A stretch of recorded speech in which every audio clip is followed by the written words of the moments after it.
Alors, je vous amène voir mon atelier. Tout à fait, tout à fait. C'est ici que ça a commencé et puis c'est ici que ça continue depuis 25 ans. Alors voilà, on se dirige tranquillement. C'est pas neuf, mais ça a du vécu, ça nous inspire. Mon nom est François Vachon, j'ai 54 ans. Je suis jouetier depuis 25 ans, alors je fais des casse-têtes en bois, je fais la conception, la fabrication et la distribution aussi de mes casse-têtes.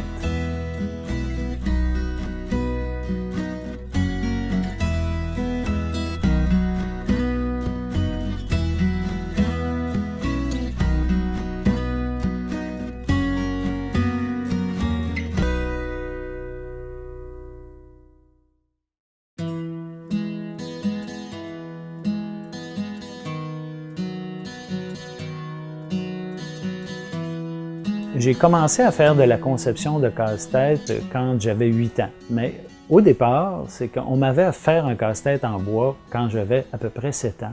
C'était un jeu qui s'appelait le Soma. Et après l'avoir réussi quelques fois, bien, je me suis aperçu qu'on pouvait l'assembler différemment, le modifier pour qu'il soit plus difficile, plus intéressant. Alors j'ai demandé à mon père de couper le casse-tête différemment dans l'atelier et de le recoller d'une autre manière, ce qui rendait le casse-tête, à mon avis, plus intéressant et plus difficile. Ensuite de ça, bien, à force de jouer dans l'atelier de mon père, je pouvais prendre les morceaux de bois et faire ce que je voulais avec. Et en les plaçant d'une manière particulière sur un panneau, on pouvait les orienter de manière à pouvoir bouger la dernière pièce si on faisait la séquence de déplacement correctement. Et j'aimais proposer ce casse-tête-là aux adultes qui avaient de la difficulté et ça m'a motivé à continuer. Le temps a passé, j'ai continué quand même à m'intéresser au casse-tête jusqu'à ce que je finisse mon université en foresterie. Et là, disons que je me suis plus passionné, je suis revenu sur des concepts que j'avais faits, puis là, j'ai vraiment développé une certaine habilité à créer des casse-têtes. Et en suivant un cours de psychologie partielle, disons, c'est axé sur la relation qu'on a avec les objets, je suis devenu un meilleur concepteur. Et j'ai continué à faire ça comme ça durant un certain temps jusqu'à ce que j'en fasse vraiment une entreprise et que je m'y consacre à temps plein. Depuis ce temps-là, bien, je ne fais que ça à temps plein. J'ai fait 125 modèles de casse-tête qui sont distribués dans 16 pays. Quand j'ai eu créé plusieurs casse-têtes, avant d'en faire la commercialisation, mon père m'a dit « Tu devrais les vendre ». Moi, je me suis dit « Qui est-ce qui va acheter des problèmes? » Il m'a dit « Tu devrais les vendre, ça serait intéressant, les gens vont aimer ça. » Donc j'ai dit « On va faire une chose. Je vais partir avec une boîte qui contient de mes cassettes, je vais faire du porte-à-porte, et si au bout de 10 portes, je n'ai pas vendu un casse-tête, c'est terminé, on n'en parle plus, ça veut dire que j'ai raison. » Je suis parti avec ma boîte et j'ai vendu des casse-têtes à la moitié des portes. Donc j'avais tort, mon père avait raison. Et à partir de ce moment-là, mon père qui prenait sa retraite a décidé de me consacrer une année de temps pour m'aider à partir comme faut l'entreprise. Et puis ensuite de ça, bien, j'ai pas pu faire autrement que continuer.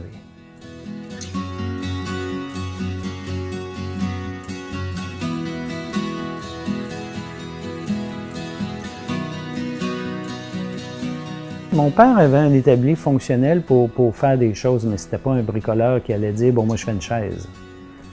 Non, il y a une affaire à réparer, je répare. Mais il n'y avait pas ça, là, ces outils-là. Il y avait l'espace et les outils normaux qu'on a dans notre garage. Puis il faisait ça, il bricolait une clôture, une patente. Mais dire pour dire « je vais faire une belle chaise pour maman », non, c'est pas son affaire. Il n'est pas assez patient pour ça. Nos parents sont quand même des exemples qui nous suivent toute notre vie aussi, même dans leurs défauts. C'est ça l'affaire.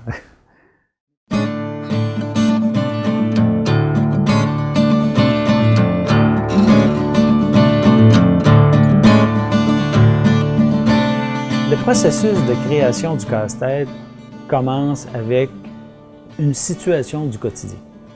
Alors, pour illustrer ça, le mieux, c'est un exemple. Prenons un exemple.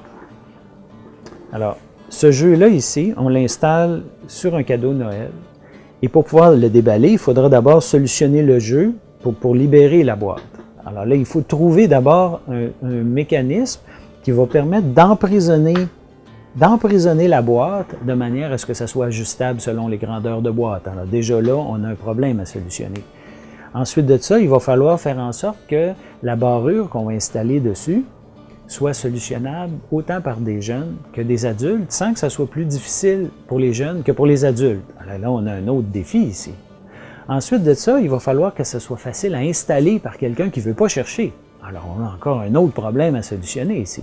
Alors, tout ça va cheminer dans la tête pendant une centaine d'heures, d'une façon parfois aléatoire, il faut dire, où on fait des essais, puis là, le cerveau travaille assez vite, là, on fait des essais, on rejette dans une poubelle. C'est arrangé un peu comme dans un panneau d'ordinateur. Il y a une poubelle, il y a des pièces, il y a un tableau, il y a un atelier, en fait, et puis là, on amène des pièces dans l'atelier, on travaille, on jette ça dans les vidanges, on recommence, on en garde, on en sauvegarde. Alors, c'est un processus comme ça qui va durer une centaine d'heures.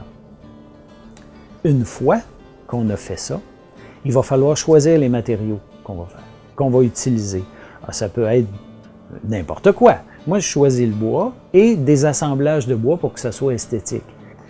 Alors, une fois qu'on s'en va avec l'esthétique, on découvre les formes qu'on va vouloir faire, qu'on va vouloir proposer, les assemblages de matériaux aussi, toujours avec en arrière le souci du prix. Le prix, le temps, les matériaux, l'emballage, la grosseur, ça va-tu prendre beaucoup de place, ça va-tu être pesant, il va falloir l'envoyer par la poste. Tout ça, c'est important, puis il faut tout traiter ça en même temps. On ne peut pas traiter ça séparément parce que tous ces éléments-là déterminent la forme des pièces et vont déterminer aussi tout ce qui va suivre après, parce qu'on a des personnes qui sont impliquées dans un processus comme ça et eux aussi vont avoir leur mot à dire. On cherche une barrure ensuite. Alors, la barrure du casse-tête, c'est un des éléments qui est le plus important. Parce que dans tous les casse-têtes que j'ai, il faut libérer une pièce, donc il y a une barrure. La barrure, elle doit avoir une caractéristique extrêmement importante, c'est qu'elle ne doit pas décourager le joueur. Il faut que le joueur, en voyant la barrure du casse-tête, ait automatiquement le flash qui va pouvoir le solutionner. Puis des fois, lorsqu'on fait une barrure de casse-tête, ça ne se produit pas. Et ça, c'est un drame pour le concepteur. Parce que là, il faut retourner à la table à dessin. Ça veut dire qu'on a raté notre coup sur la barrure. Le reste du casse-tête, c'est différent. Mais sur la barrure, on a raté notre coup. Il va falloir recommencer. Un casse-tête qui est écarté à première vue est un casse-tête raté. Il faut l'admettre. Une fois qu'on a choisi notre forme, qu'on a choisi nos matériaux, qu'on sait dans quelle direction on va s'en aller, ce qui va être le plus important, comme pour moi, c'est pas l'objectif de tous les concepteurs, mais pour moi, c'est de rendre le jeu en apparence le plus simple possible.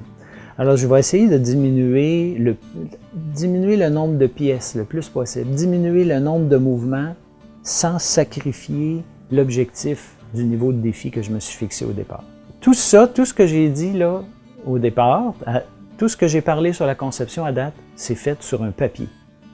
Il n'y a pas eu de morceau de bois, il n'y a pas eu de sillage, il n'y a eu que du dessin. Une centaine d'heures dans ma tête, probablement autant sur le papier. Une fois qu'on a terminé ça, quand je vais laisser le papier, c'est parce que là, je suis sûr que ça va fonctionner. Il va y avoir une solution qui va être dans les objectifs que je me suis fixés, c'est-à-dire 7 mouvements et moins. Bon, après ça, là, il faut faire un prototype. Donc là c'est le temps de choisir des matériaux et de vérifier si l'amalgame de tout ça donne quelque chose d'esthétique. L'esthétique du casse-tête, au départ, c'était pas une priorité. C'était la barrure, le mécanisme qui mobilise l'objet. Le reste n'avait pas d'importance.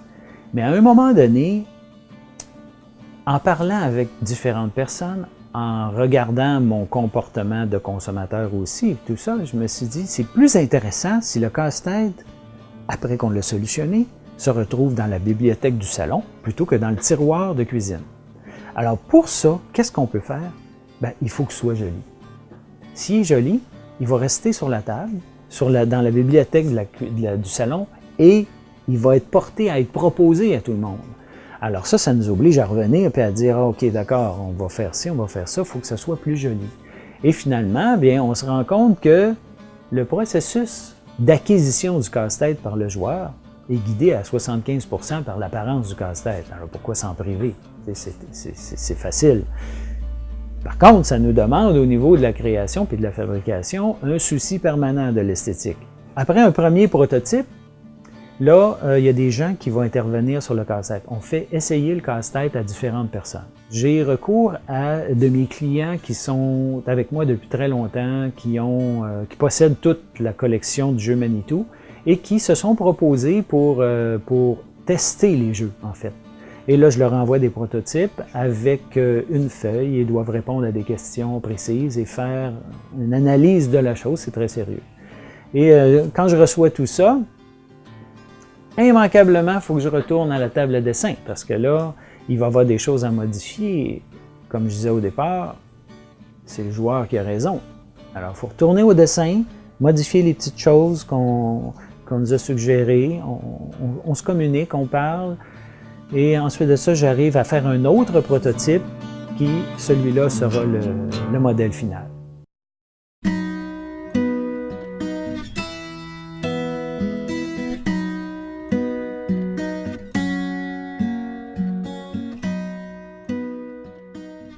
À travers tout le concept de création du casse-tête, ce que je veux ici, c'est rendre vivant ce qu'est un casse-tête.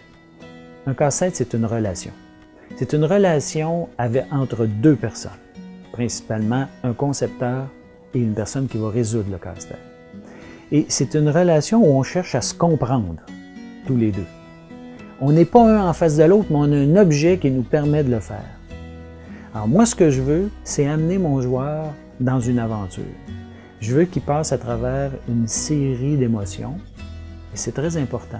S'il ne ressent rien, j'ai raté mon coup. C'est aussi simple que ça. C'est pour ça que maintenant, dans nos casse-têtes, on intègre toujours une petite mise en contexte qui permet aux joueurs de se placer dans une espèce d'atmosphère où là, il va devenir un personnage. Et là, étant un personnage, bien, il peut se permettre de faire des affaires que s'il n'était pas un personnage, il ne ferait pas. Et c'est ça qui est intéressant maintenant dans ça. Il y a toujours un début à tout ça. On commence avec un premier casse-tête. Évidemment, le premier que j'ai fait, je ne l'ai plus. C'est malheureux, j'aurais aimé ça l'avoir, je ne l'ai plus. Mais un des plus anciens que j'ai encore, c'est le petit labyrinthe ici, que j'ai fait il y a 25 ans à peu près, où il s'agit de déplacer un anneau dans un casse-tête en suivant un parcours préétabli, mais avec plein de pièges. Et ce jeu-là, je l'ai créé de manière à ce qu'on puisse démontrer que l'œil n'a pas toujours raison. C'était plus ce genre-là que je faisais au début, jusqu'à ce qu'à un moment donné, je fasse ce jeu-là, qui à un moment donné est né parce qu'un jour j'ai débouché une bouteille puis le bouchon a cassé dans la bouteille, donc je me suis dit ça serait intéressant si on faisait un casse-tête sur une bouteille de vin, il faut solutionner pour boire, oui. Et à partir du moment où j'ai fait ce jeu avec un objet connu, ça a allumé une petite affaire dans ma tête. Vu le succès du casse-tête, je me suis dit quand il y a des objets connus du quotidien des gens, ça les intéresse davantage. J'avais un jeu où il faut séparer la feuille d'érable de la fleur de lys avec l'aide du Bloc québécois. C'est un concept avec une fleur de lys, une feuille d'érable, tout ça. C'est un jeu à caractère politique. Et à un moment donné, Monsieur Duceppe, Gilles Duceppe arrive au comptoir, puis il regarde ça, il dit « C'est beau ça ». Ben, j'ai dit « Justement, ça s'adresse à vous, il faut séparer la feuille d'érable de la fleur de lys avec l'aide du Bloc québécois. » Il dit « Ça me prend ça ». Il a acheté ça. La journée d'après, Madame Thibault, Lise Thibault, célèbre maintenant avec sa chaise roulante, je lui présente le même concept, elle me regarde en disant « Ça se fait pas ça, monsieur ». Là, c'est en aller. Alors, des fois, deux politiciens ne partagent pas les mêmes avis. Alors ça, c'est assez flatteur quand une personne comme M. Duceppe, par exemple, achète un de nos casse-têtes. Un inventeur, il est perpétuellement insatisfait de ce qu'il a fait. C'est pour ça qu'il recommence. C'est pour ça qu'il recommence. Dans un autre projet, il recommence. La seule manière pour lui de vivre normalement, c'est de matérialiser son idée. S'il ne la matérialise pas, il ne peut pas dormir, il ne peut pas vivre en communauté, il ne peut pas partager une vie avec personne parce qu'il est absent. La seule porte, la seule rédemption qu'il a, matérialiser son objet. Sinon, c'est tout, il ne peut pas vivre. C'est comme ça un inventaire. C'est là qu'on reconnaît un inventaire d'un bricoleur, par exemple. Lui, il ne peut pas bricoler. L'inventeur, il faut qu'il fabrique sa patente. C'est sa rédemption.